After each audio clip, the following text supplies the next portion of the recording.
বছরের মেয়াদ সম্পূর্ণ করতে পারবে না। আমরা স্পষ্টভাবে বলতে চাই, আইনমন্ত্রী বিচার করা না করার কারণে তিনি স্পষ্ট ব্যর্থ হয়েছেন। স্বরাষ্ট্রমন্ত্রী নিরাপত্তা দিতে না পারায় তিনি ব্যর্থ হয়েছেন। তথ্যমন্ত্রী তিনি স্পষ্টভাবে ব্যর্থ হয়েছেন।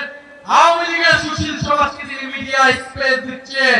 নারী হত্যার বিচারকে আমরা নিশ্চিত করব ইনশাআল্লাহ। সেই সকল হত্যাকাণ্ডের বিচার আমরা নিশ্চিত করব। এবং আরেকটি কথা বলে দিতে চাই, আওয়ামী লীগ একটি ফ্যাসিস্ট গণহত্যাকারী এবং সন্ত্রাসবাদী সংগঠন। আওয়ামী লীগ দেশের স্বাধীনতা সার্বভৌমত্ব বিরোধী সংগঠন, যার আশ্রয় হয়েছে দিল্লিতে, কারণ আওয়ামী লীগের শেকড় রয়েছে দিল্লিতে। আওয়ামী লীগ একটি ভারতীয় পার্টিতে পরিণত হয়েছে, এটি একটি ভারতীয় পার্টি ছিল।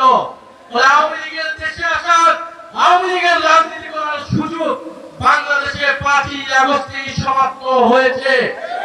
যারা সমঝোতা করছে, যারা নতুন করে স্বপ্ন দেখছে আওয়ামী লীগকে রাজনীতিতে পুনর্বাসিত করার, তাদের পরিণতি আওয়ামী লীগের মতোই হবে। আমরা স্পষ্টভাবে বলতে চাই, আইনমন্ত্রী বিচার করা না করার কারণে তিনি স্পষ্ট ব্যর্থ হয়েছেন।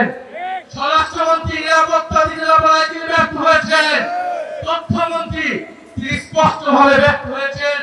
আওয়ামী লীগের সুশীল সমাজকে তিনি মিডিয়া স্পেস দিচ্ছেন। এই সব কিছুই বাংলাদেশের জনগণ দেখছে। আমরা আজকে এই সমাবেশ থেকে বলতে চাই, জুলাই গণহত্যা সহ, শাপলা হত্যাকাণ্ড সহ, পিলখানা হত্যাকাণ্ড সহ সকল গুম খুন এবং শরীফ ওসমান হাদি হত্যাকাণ্ডের বিচার অবিলম্বে নিশ্চিত করতে হবে।